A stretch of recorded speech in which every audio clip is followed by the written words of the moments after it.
Olá, sejam bem-vindos, sejam bem-vindas. Meu nome é Pedro Rodrigues, eu sou engenheiro agrônomo, analista da área de transferência de tecnologia da Embrapa Meio Norte. Dando continuidade à capacitação sobre o Sisteminha Embrapa, apresentaremos, na aula de hoje, o módulo 5, Hortas no Sistema Integrado para a Produção de Alimentos, Sisteminha, onde daremos ênfase ao preparo dos canteiros para o cultivo das hortaliças e ao escalonamento da produção. Inicialmente, vamos falar da importância socioeconômica da olericultura.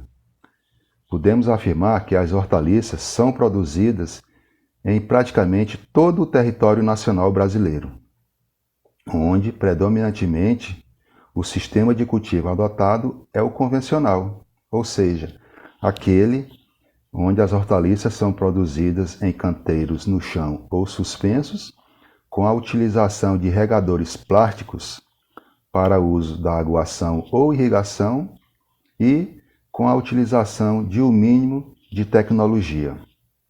Porém, nos últimos anos, temos verificado um significativo crescimento de cultivos diferenciados, mais tecnológicos, com destaque para aqueles em ambiente protegido e sob sistemas orgânicos. Uma segunda importância social e econômica que a atividade representa é que a maior parte da produção dessas hortaliças está concentrada em propriedades de exploração familiar, com menos de 10 hectares. Um terceiro ponto, merecedor de destaque, é que a horticultura ela gera um grande número de empregos devido à elevada exigência de mão de obra, desde a sua fase de semeadura até a etapa de comercialização dos produtos. Assim, estima-se que cada hectare plantado com hortaliças possa gerar, em média, entre 3 e 6 empregos diretos e um número idêntico de empregos indiretos. Dessa forma, o maior volume de produção é concentrado nas seguintes espécies de hortaliças: batata, tomate, melancia, alface, cebola e cenoura. Nesse módulo, vamos relembrar um pouco o princípio e o objetivo do Sisteminha Embrapa. O que é o Sisteminha Embrapa? É um sistema integrado para a produção de alimentos desenvolvido para gerar segurança e soberania alimentar dos seus usuários. Ou seja, é a garantia da diversidade e melhoria da qualidade alimentar das pessoas e famílias que adotam essa solução tecnológica. Essa solução tecnológica ela é dimensionada para atender às necessidades nutricionais de uma família constituída com até 5 pessoas, atendendo às recomendações da Organização Mundial de Saúde. Nesta solução tecnológica, o elemento central é o tanque para a criação de peixes. E quais são os módulos que compõem o Sisteminha Embrapa? Oficialmente, de acordo com a Embrapa, são 15 módulos que compõem o Sisteminha. No entanto, uma versão básica do Sisteminha é composta pelos seguintes elementos: o tanque de peixes, a horta e o galinheiro, reforçando mais uma vez de que a tecnologia é centralizada no tanque de peixes. Feito esse resgate sobre o princípio e os componentes do Sisteminha Embrapa, falaremos agora sobre o preparo dos canteiros. Um bom preparo dos canteiros deve levar em conta alguns fatores, como a localização ou orientação dos canteiros, o dimensionamento, a qualidade do substrato utilizado para enchimento dos canteiros e o tratamento que esse substrato recebe antes da operação de plantio. Vale frisar que um bom preparo dos canteiros propiciará melhores condições de semeadura, germinação e desenvolvimento das hortaliças. Dessa forma, levando-se em consideração esses fatores, os canteiros podem ser construídos no chão ou suspensos. Para os canteiros suspensos, a altura do suporte de madeira pode ser de 1,20 m. Devemos orientar os canteiros no sentido do nascente para o poente, para o melhor aproveitamento da luminosidade. Para o preparo dos canteiros, os seguintes passos devem ser seguidos. O primeiro passo é a limpeza do terreno. Fazer a limpeza do terreno, retirando-se todo o mato, pedras, tocos e outros materiais ou obstáculos que dificultem o cultivo das hortaliças. O próximo passo é realizarmos a marcação dos canteiros. Nessa etapa, nós vamos precisar utilizar uma trena, piquetes e barbante. Nesse momento, nós vamos dimensionar o nosso canteiro, ou seja, definir a largura, o comprimento e a orientação do mesmo. Assim, devemos fazer a marcação colocando-se em cada extremidade do canteiro um piquete. Em seguida, marcar a área com um barbante esticado entre esses piquetes. Um bom canteiro pode ser construído com largura de 1 metro e comprimento de 3, 5 a 10 metros. Recomenda-se não construir canteiros muito extensos, que possam dificultar a movimentação das pessoas e a execução dos tratos culturais. Nessa etapa, ao colocar o barbante para delimitar o escanteiro, já devemos colocá-lo a uma altura de 20 centímetros acima do solo, que será a altura das paredes do canteiro.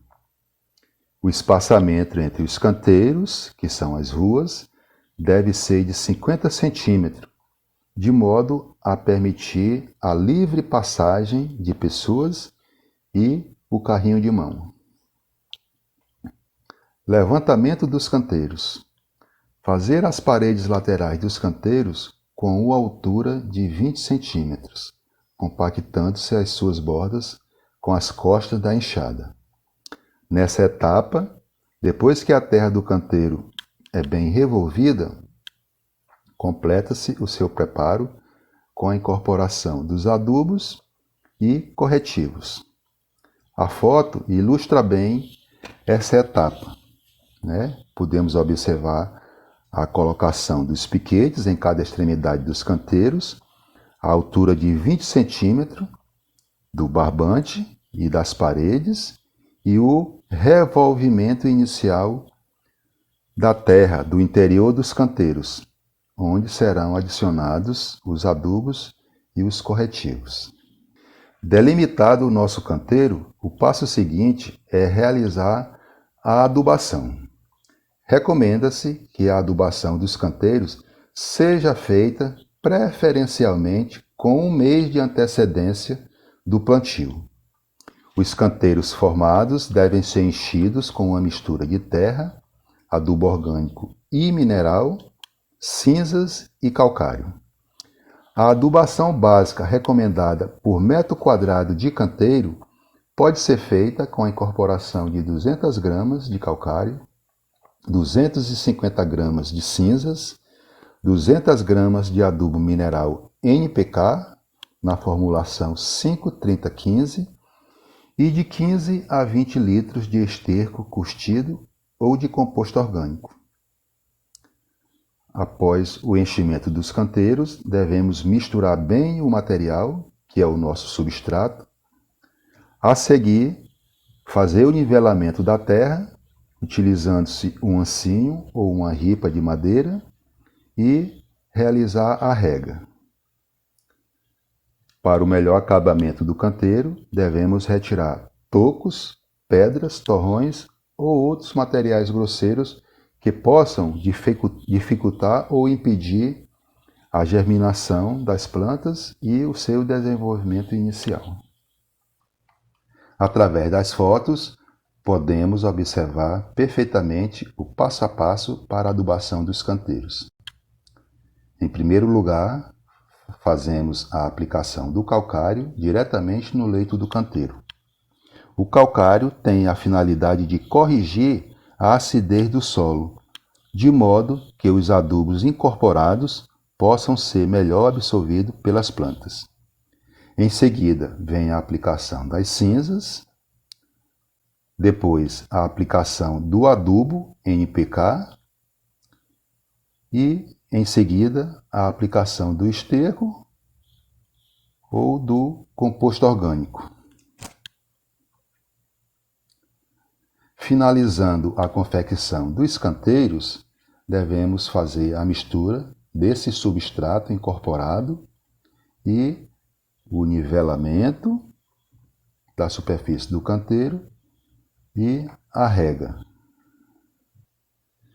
Uma recomendação que fazemos é a realização do tratamento do substrato. Dessa forma, no acabamento final, antes do plantio, devemos realizar a desinfestação do substrato pela técnica de solarização, que se baseia no aquecimento do solo por meio da radiação solar. Esse substrato umedecido é coberto por um filme plástico transparente com espessura de 150 micrômetros, com a finalidade de controlar pragas, doenças e plantas daninhas que atacam as plantas, incluindo o controle de nematóides. No campo,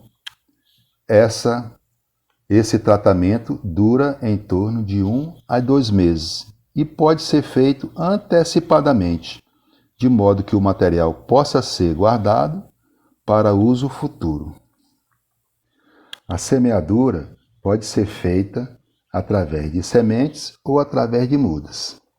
Assim, algumas hortaliças são semeadas manualmente diretamente nos canteiros ou covas, como a alface, a beterraba, a cebolinha, o coentro, a couve, a cenoura, o quiabo e o pepino.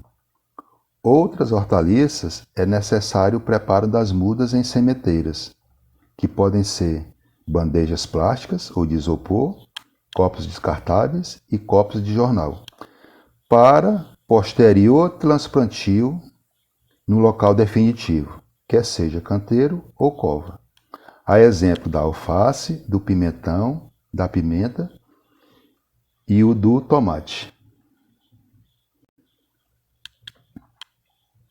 Como podemos observar nas fotos, nos canteiros as sementes são distribuídas em linhas contínuas, distanciadas de acordo com o espaçamento recomendado para cada tipo de hortaliça, em sulcos abertos com 1 centímetro a 2 centímetros de abertura e profundidade, e cobertas com fina camada de terra para facilitar a germinação. Como sugestão, podemos dizer que no mesmo canteiro podem ser plantadas várias hortaliças, por exemplo, uma fileira de cebolinha com uma fileira de coentro. Uma prática corriqueira após a semeadura das hortaliças é colocar uma cobertura de palha raleada sobre os canteiros, retirando-a logo após a germinação das sementes. Essa prática evita o aquecimento do canteiro, mantendo-o úmido por mais tempo. A casca de arroz ou a raspa de madeira, colocada em finas camadas sobre o canteiro, também podem ser usadas como cobertura morta, permanecendo ali após a germinação das plantas, decompondo-se com o passar do tempo. Da mesma forma que utilizamos a cobertura com palha e a cobertura com palha de arroz, para evitar a incidência direta do sol e amenizar as altas temperaturas sobre os canteiros, pode-se fazer uma cobertura com altura de 1,80 m a 2 metros, utilizando-se uma tela Sombrite com 50% de sombreamento. Nós estamos nos aproximando do final da nossa apresentação E aqui, mais uma vez, nós vamos nos reportar ao princípio do Sisteminha Embrapa, que é a garantia da segurança alimentar de seus usuários, de forma que o produtor tenha diariamente o alimento à sua mesa. É aqui que entra o escalonamento da produção. É nessa fase de planejamento da nossa produção onde nós vamos determinar como, quanto e quando produzir o alimento para o sustento da nossa família. O escalonamento da produção tem como objetivo possibilitar que a produção seja oferecida durante todo o ano, de forma que o produtor obtenha colheitas programadas. À medida que a cultura vai sendo colhida, novos canteiros vão sendo preparados para receber novas mudas e começar um novo ciclo. Então, o escalonamento da produção é isso. São plantios sucessivos, em tempos intercalados e de maneira planejada. Nesta tabela, apresentamos as características relativas ao espaçamento, área de plantio, quantidade de mudas, intervalo de plantio e época da primeira colheita de algumas espécies de hortaliças, como o milho, feijão, alface, coentro, cenoura, abóbora, inhame, mandioca, entre outras. O planejamento da escala de produção deve levar em conta o ciclo de produção da cultura e o volume de colheita desejado. Vamos utilizar a cultura do milho como exemplo. O milho será plantado num espaçamento de 20 centímetros entre plantas. A área de plantio ou fileira será 5 metros de comprimento. A quantidade de mudas será de 25 plantas por fileira. O intervalo de plantio será de 7 dias e a primeira colheita ocorrerá aproximadamente aos 70 a 100 dias após a semeadura. Para que o produtor tenha a cada semana 50 espigas de milho prontas para o consumo, é necessário, então, escalonar o plantio das fileiras. Nesta foto, nós observamos uma fileira já pronta para a colheita e uma fileira em início de desenvolvimento. Dessa forma, a semeadura é feita diretamente nos sulcos de plantio. A cada 7 dias, planta-se uma nova fileira e assim sucessivamente. Na 10ª semana, quando o produtor finalizar o plantio da 10ª fileira de milho, a primeira fileira estará pronta para a colheita. A título de sugestão, apresentamos algumas cultivares de hortaliças relacionadas para plantio, principalmente em nossa região mais quente. A alface babá de verão e mônica, a abobrinha caseria, o coentro verdão, a cebolinha ano todo, a cenoura Brasília e alvorada, a cebola Ipacês e franciscana, a couve manteiga, a beterraba maravilha, o quiabo Santa Cruz 47, o maxixe liso, o pimentão Ikeda e avelar, a pimenta malagueta, o pepino caipira e o tomate Caline Ipacês. Para uma leitura complementar, recomendamos as seguintes bibliografias: Preparo de canteiros para o cultivo de hortaliças, que é uma cartilha de minha autoria, e Uso da técnica da solarização como alternativa para o preparo do solo ou substrato para a produção de mudas isentas de patógeno de solo. Espero ter contribuído para um melhor entendimento acerca dessa nossa tecnologia, que é o Sisteminha, sobretudo como devemos realizar um bom preparo de solo e planejar o escalonamento da nossa produção. Obrigado, boas colheitas. Deixo aqui o meu nome e o meu e-mail para quaisquer contatos futuros e esclarecimento de dúvidas.